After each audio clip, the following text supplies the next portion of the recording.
அன்னைக்கு ஒரு நாள் எங்கள் ஊரில் மீன் கண்காட்சி போட்டிருந்தாங்க. உள்ளே போய் நல்லா சுற்றி பார்த்துட்டு அப்புறம் எனக்கு செம்மையாக பசிடுச்சு. அங்கே போய் பார்த்தா ஒரு அண்ணன் செம்ம ஸ்டைலாக டெல்லி அப்பளம் போட்டிருந்தாங்க. அதை பார்த்தோன்னே அண்ணன் நமக்கு டெல்லி அப்பளம்னு சொல்லிட்டு டேஸ்ட் பண்ணி பார்த்தேன். டேஸ்ட் நிஜமாவே வேறு லெவலில் இருந்துச்சு.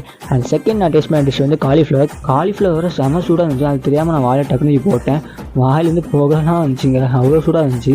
ஆனால் டேஸ்ட் நிஜமாவே வேறு லெவலில் இருந்துச்சு. அண்ட் தேர்ட் அங்கே ஒரு அண்ணன் பஞ்சு மிட்டாய் போட்டிருந்தாங்க. அந்த அண்ணன் போய் அண்ணன் ஒரு பஞ்சு மிட்டாய் சொல்லி வாங்கி சாப்பிட்டேன். பஞ்சு மிட்டாய் டேஸ்ட் ஆஸ் யூஷுவல் எப்போ போல தான் இருந்துச்சு. இந்த மூணில் உங்களுக்கு எது ரொம்ப பிடிக்கும் கமெண்ட் பண்ணுங்கள். எனக்கு இதில் மூணில் காலிஃப்ளவர் ரொம்பவே பிடிச்சிருந்துச்சு.